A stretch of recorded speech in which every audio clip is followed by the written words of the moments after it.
ബ്ലോഗ്സിന്റെ പുതിയൊരു വീഡിയോയിലേക്ക് സ്വാഗതം. കേരള സർവകലാശാല ഡിഗ്രി അഡ്മിഷനുമായിട്ട് ബന്ധപ്പെട്ട ലേറ്റസ്റ്റ് അപ്ഡേറ്റ് ആണ് ഈ ഒരു വീഡിയോയിൽ ഉൾപ്പെടുത്തുന്നത്.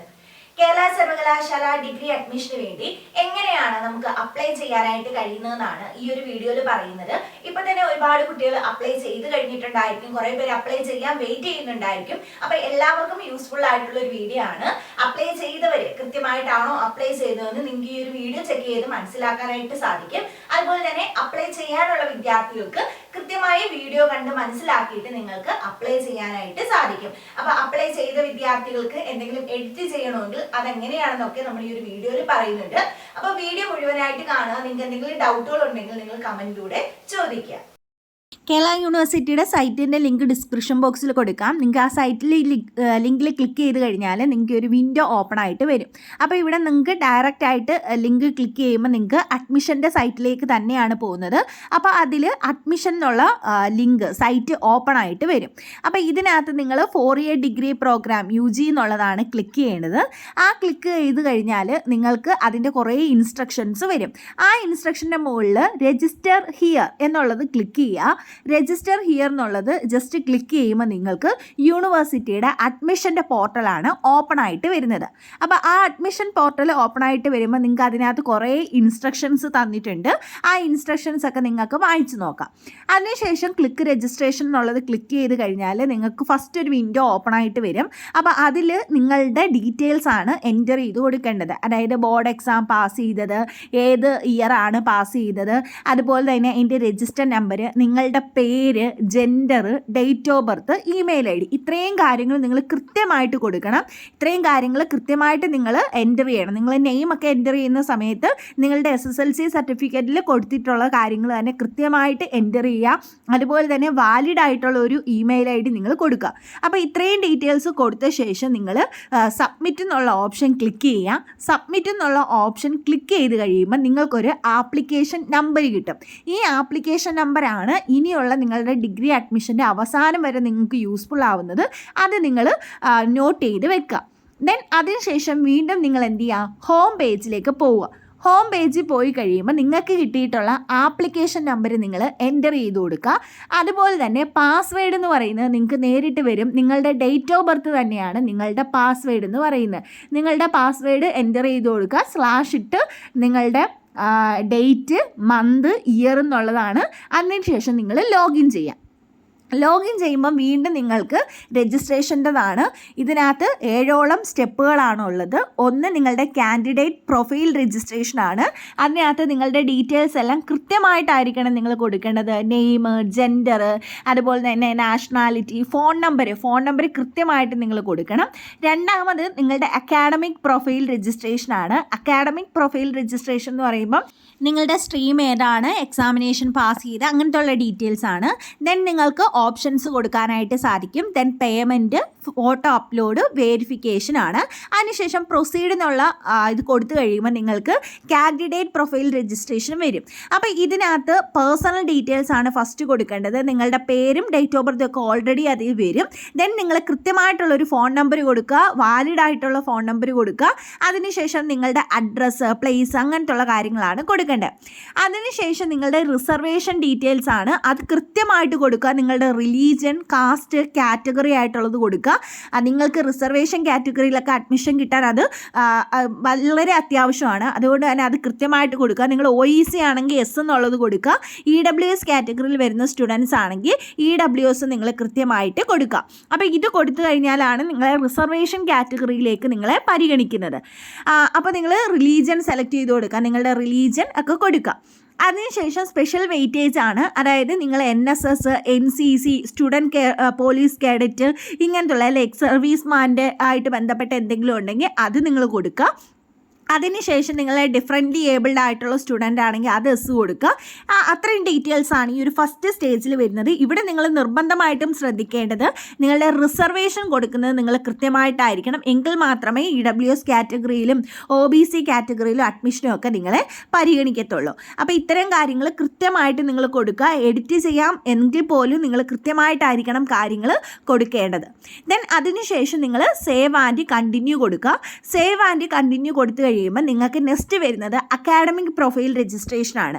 അക്കാഡമിക് പ്രൊഫൈൽ രജിസ്ട്രേഷൻ നിങ്ങൾ കൃത്യമായിട്ട് കൊടുക്കുക. അതിനകത്ത് നിങ്ങൾ ഏതാണ് പഠിച്ചത്, റെഗുലറാണ് മിക്ക കുട്ടികളും, ദെൻ ഓപ്പൺ സ്കൂളൊക്കെ ഉണ്ട്, അത് നിങ്ങൾ സെലക്ട് ചെയ്ത് കൊടുക്കുക.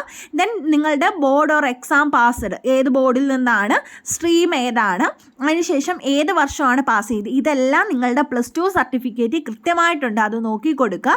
ദെൻ നിങ്ങൾ നമ്പർ ഓഫ് അപ്പിയറൻസ്, അതിനുശേഷം നിങ്ങളുടെ രജിസ്റ്റർ നമ്പർ എൻ്റർ ചെയ്ത് കൊടുക്കുക. ദെൻ മാർക്ക് സിസ്റ്റം ആണോ ഗ്രേഡ് സിസ്റ്റം ആണോ, നമുക്ക് ഹയർ സെക്കൻഡറി ഇപ്പോൾ മാർക്ക് സിസ്റ്റം ആണ്, അപ്പോൾ നിങ്ങൾ മാർക്ക് സിസ്റ്റം കൊടുക്കുക.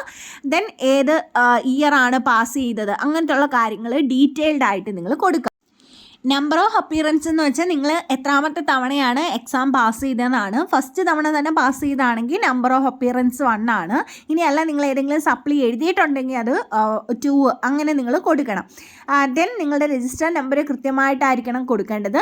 നിങ്ങൾ അറബി പഠിച്ചിട്ടുണ്ടെങ്കിൽ അത് നിങ്ങൾ എസ് കൊടുക്കുക, അല്ലെങ്കിൽ നോ കൊടുക്കുക. അതിനുശേഷം നിങ്ങളുടെ സബ്ജക്റ്റാണ് പാർട്ട് 1 ഇംഗ്ലീഷാണ്, ആ കിട്ടിയതിൻ്റെ ടോട്ടൽ മാർക്ക് കൊടുക്കുക. ദെൻ അടുത്ത് നിങ്ങളുടെ സെക്കൻഡ് ലാംഗ്വേജ് ആണ്. സെക്കൻഡ് ലാംഗ്വേജ് നിങ്ങൾക്ക് ഏതാണോ നിങ്ങൾ പഠിച്ചത് ആ സെക്കൻഡ് ലാംഗ്വേജ് നിങ്ങൾക്ക് സെലക്ട് ചെയ്ത് കൊടുക്കാനായിട്ട് സാധിക്കും. ആ സെക്കൻഡ് ലാംഗ്വേജ് മലയാളമാണോ, ഇംഗ്ലീഷ് ഹിന്ദി ആണോ, സാൻസ്ക്രിറ്റ് ആണോ, അത് നിങ്ങൾ കൊടുക്കുക. അതിനുശേഷം അതിൻ്റെ മാർക്ക് കൊടുക്കുക. ദെൻ നിങ്ങളുടെ സബ്ജക്റ്റ് പാർട്ട് 3 സബ്ജക്റ്റ് 1, 2, 3 എന്നാണ് കൊടുത്തിരിക്കുന്നത്. അത് നിങ്ങളുടെ +2 സർട്ടിഫിക്കറ്റ് ഏത് ഓർഡറിലാണോ തന്നിരിക്കുന്നത് അതേ ഓർഡറിൽ കൊടുത്തിട്ട് നിങ്ങൾ ടോട്ടൽ മാർക്ക് നോക്കുക. ദെൻ ഓക്കെ കൊടുത്ത് നെക്സ്റ്റ് പ്രോസസ്സിലേക്ക് പോവുക. നെക്സ്റ്റ് പ്രോസസ്സാണ് നിങ്ങൾക്ക് ഓപ്ഷൻസ് ആഡ് ചെയ്യാനുള്ളത്. അപ്പോൾ ഇവിടെയാണ് നിങ്ങൾ ഓപ്ഷൻസ് ആഡ് ചെയ്യേണ്ടത്. നിങ്ങൾക്ക് ഏത് കോളേജാണോ വേണ്ടത്, അല്ലെങ്കിൽ ഏത് കോഴ്സാണോ വേണ്ടതെന്നുള്ള പ്രിഫറൻസ് അനുസരിച്ചിട്ടായിരിക്കണം നിങ്ങൾ വെക്കേണ്ടത്. നിങ്ങൾക്കിപ്പോൾ ഏതെങ്കിലും കോളേജാണ് ആദ്യം വേണ്ടതെങ്കിൽ നിങ്ങൾക്ക് ഇഷ്ടപ്പെട്ട കോളേജ് നിങ്ങൾ ആദ്യം വെക്കുക. ഇനി അല്ല, എനിക്ക് ഈ ഒരു കോഴ്സാണ് പഠിക്കേണ്ടത്, ആ ഒരു കോഴ്സാണ് വേണ്ടതെങ്കിൽ നിങ്ങൾ എല്ലാ കോളേജിലും ആ ഒരു കോഴ്സ് വെക്കാനായിട്ട് ശ്രമിക്കുക. അപ്പം നിങ്ങളുടെ പ്രിഫറൻസ് എന്താണോ അതിനനുസരിച്ചായിരിക്കും. ഇപ്പം നിങ്ങൾക്ക് ഇഷ്ടപ്പെട്ട കോളേജ് 1ാമതാണ് വെക്കുന്നതെങ്കിൽ നിങ്ങളെ ആദ്യം പരിഗണിക്കുന്നത് 1ാമത്തെ കോളേജിലേക്കായിരിക്കും പരിഗണിക്കുന്നത്. അതിനുശേഷം മാത്രമേ, ഇപ്പോൾ അവിടെ കിട്ടാനുള്ള മാർക്കില്ല എങ്കിൽ മാത്രമേ നിങ്ങൾ സെക്കൻഡ് ഓപ്ഷൻ പരിഗണിക്കത്തുള്ളൂ. ഇനി അതും ഇല്ല എങ്കിൽ മാത്രമേ നിങ്ങളുടെ നെക്സ്റ്റ് ഓപ്ഷൻ പരിഗണിക്കത്തുള്ളൂ. അപ്പം നിങ്ങൾ വെക്കുന്ന ഓപ്ഷൻ അനുസരിച്ചായിട്ടും പരിഗണിക്കുന്നത്. അങ്ങനെ നിങ്ങൾക്ക് 20ഓളം ഓപ്ഷൻസ് വെക്കാനായിട്ട് സാധിക്കും. ഇവിടെ നിങ്ങൾ സെലക്ട് കോഴ്സ് കൊടുക്കുക, നിങ്ങൾക്ക് ഏത് കോഴ്സാണോ വേണ്ടത് അത് കൊടുക്കുക. ദെൻ അതിനുശേഷം കോളേജ് സെലക്ട് ചെയ്യുക. ഇപ്പം ഞാൻ ഇവിടെ BCom കൊമേഴ്സ് കൊടുത്തു. ദെൻ ആദ്യം ഒരു കോളേജ് SN കോളേജ് കൊല്ലം വെച്ചു. രണ്ടാമത് അതേ കോഴ്സിൽ തന്നെ ST കോളേജ് കൊട്ടാരക്കര വെച്ചു. ദെൻ അടുത്ത് ഞാൻ കോഴ്സ് മാറ്റി BCom accounts and data science കൊടുത്തു. സെൻറ്റ് ജോൺസ് കോളേജ് അഞ്ചലാണ് സെലക്ട് ചെയ്ത് കൊടുത്തത്.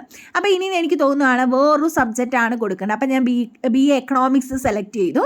അതിനുശേഷം അതെന്താണ് SN കോളേജ് കൊല്ലം ഞാൻ എന്ത് ചെയ്തു, ആഡ് യുവർ ഓപ്ഷൻ എന്നുള്ളത് നിങ്ങൾ സെലക്ട് ചെയ്തതിന് ശേഷം ആഡ് യുവർ ഓപ്ഷൻ നിങ്ങൾക്ക് കൊടുക്കാം. ഇനി നിങ്ങൾക്ക് ഏതെങ്കിലും വെച്ച കോളേജ് മുകളിലേക്ക് കൊണ്ടുപോകണമെങ്കിൽ ജസ്റ്റ് ആ ഒരു കോളേജ് ക്ലിക്ക് ചെയ്യുക, എന്നിട്ട് മുകളിലോട്ടുള്ള ആരോ ചിഹ്നം ആക്കുക. ഇനി നിങ്ങൾക്ക് ഏതെങ്കിലും കോളേജ് താഴേക്ക് കൊണ്ടുവരണമെങ്കിൽ ജസ്റ്റ് അതിൽ ക്ലിക്ക് ചെയ്തിട്ട് താഴേക്കുള്ള ഓപ്ഷൻസ് നിങ്ങൾ കൊടുക്കാം. ഇനി നിങ്ങൾക്ക് ഏതെങ്കിലും ഒരു കോളേജ് റിമൂവ് ചെയ്യണമെങ്കിൽ ജസ്റ്റ് ആ കോളേജ് ഒന്ന് സെലക്ട് ചെയ്തിട്ട് ഇൻറ്റു മാർക്ക് കൊടുക്കുക. ദെൻ അതിനുശേഷം നിങ്ങളെല്ലാം വെച്ച് കഴിഞ്ഞ് സേവ് ആൻഡ് റീഫ്രഷ് കൊടുക്കുക. സേവ് ആൻഡ് റീഫ്രഷ് കൊടുത്തതിന് ശേഷം preview and verified complete application എന്നുള്ളത് ക്ലിക്ക് ചെയ്ത് ഓക്കെ കൊടുക്കുക. ഇത്രയും ചെയ്ത് കഴിയുമ്പോൾ നിങ്ങളുടെ ഓപ്ഷൻസ് ആഡ് ചെയ്ത് കഴിയും. ദെൻ അതിനുശേഷം പേ ഓൺലൈനാണ്. നിങ്ങൾക്ക് ഓൺലൈനായിട്ട് പേയ്മെൻറ്റ് നടത്താനായിട്ട് പറ്റും. ഗൂഗിൾ പേയോ അല്ലെങ്കിൽ കാർഡ് ഉപയോഗിച്ചോ ഒക്കെ കൊടുക്കാനായിട്ട് പറ്റും. അപ്പോൾ ഇവിടെ ഞാൻ ഗൂഗിൾ പേ വഴിയാണ് പേയ്മെൻറ്റ് നടത്തിയിരിക്കുന്നത്. അത് QR കോഡ് അല്ലെങ്കിൽ UPIയുടെ QR എൻ്റർ ചെയ്ത് നിങ്ങൾക്ക് പേ ചെയ്യാനായിട്ട് സാധിക്കും. ഫീസ് അറിയാമല്ലോ, ജനറൽ കാറ്റഗറി സ്റ്റുഡൻസിന് 600 രൂപയും SC ST കാറ്റഗറി സ്റ്റുഡൻസിന് 300 രൂപയാണ് ഫീസ്. ദെൻ പേയ്മെൻറ്റ് സക്സസ്ഫുൾ ആകുമ്പോൾ നിങ്ങൾക്ക് കണ്ടിന്യൂ ടു നെക്സ്റ്റ് പേജ് എന്ന് കാണും. അതിനുശേഷം നിങ്ങളുടെ ഫോട്ടോയും സിഗ്നേച്ചറും ആണ് കൊടുക്കേണ്ടത്. ഫോട്ടോയുടെയും സിഗ്നേച്ചറിൻ്റെയും സൈസൊക്കെ കൃത്യമായിട്ട് പറഞ്ഞിട്ടുണ്ട്. അപ്പോൾ അത് നിങ്ങൾ അപ്ലോഡ് ചെയ്ത ശേഷം നിങ്ങൾ കണ്ടിന്യൂ എന്നുള്ള ഓപ്ഷനാണ് കൊടുക്കേണ്ടത്. അതിനുശേഷം നിങ്ങൾ വരുന്നത് വെരിഫിക്കേഷനിലേക്കാണ്. നിങ്ങൾ കൊടുത്തിട്ടുള്ള എല്ലാ കാര്യങ്ങളും കൃത്യമായിട്ടാണോ എന്ന് നിങ്ങൾക്ക് നോക്കാനായിട്ട് സാധിക്കും. നിങ്ങൾക്ക് ഓരോ കാര്യങ്ങളും എഡിറ്റ് ചെയ്യാനായിട്ട് സാധിക്കും.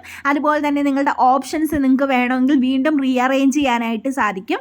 ദെൻ ഇത്രയും കാര്യങ്ങൾ ചെയ്തിട്ട് നിങ്ങൾക്ക് പ്രിൻ്റ് ഔട്ട് ചെയ്യാം. നിങ്ങൾ ഫോണിലും നിങ്ങൾക്ക് ഇത് കൃത്യമായിട്ട് ഫോണിൽ ചെയ്യാനായിട്ട് സാധിക്കും. അപ്പോൾ നിങ്ങൾക്ക് അന്നേരം തന്നെ പ്രിൻ്റ് ഔട്ട് ചെയ്യാൻ പറ്റിയില്ലെങ്കിലും കുഴപ്പമില്ല. നിങ്ങൾ സേവ് ആസ് PDF ആയിട്ട് സേവ് ചെയ്ത് ഫോണിൽ സൂക്ഷിച്ചാൽ മതി. അപ്പോൾ പ്രിൻ്റ് പേജ് എന്നുള്ളത് കൊടുത്തിട്ട് സേവ് ആസ് PDF എന്നുള്ളത് കൃത്യമായിട്ട് കൊടുത്തിരുന്നാൽ മതി. ഫോണിലൂടെ ചെയ്യാൻ എന്തെങ്കിലും ബുദ്ധിമുട്ടുണ്ടെങ്കിൽ നിങ്ങൾ നേരിട്ട് കഫേയിൽ പോയി തന്നെ ചെയ്തിരുന്നാൽ മതി. എന്നിട്ട് നിങ്ങൾക്ക് ചെയ്ത കാര്യങ്ങൾ നിങ്ങളുടെ ഫോണിലൂടെ നിങ്ങൾക്ക് നോക്കാനായിട്ട് സാധിക്കും. നിങ്ങളുടെ അലോട്ട്മെൻറ്റ് വരുന്നതും അങ്ങനത്തെയുള്ള ഡീറ്റെയിൽസ് എല്ലാം നിങ്ങൾക്ക് ഫോണിലൂടെ തന്നെ നോക്കാനായിട്ട് സാധിക്കും.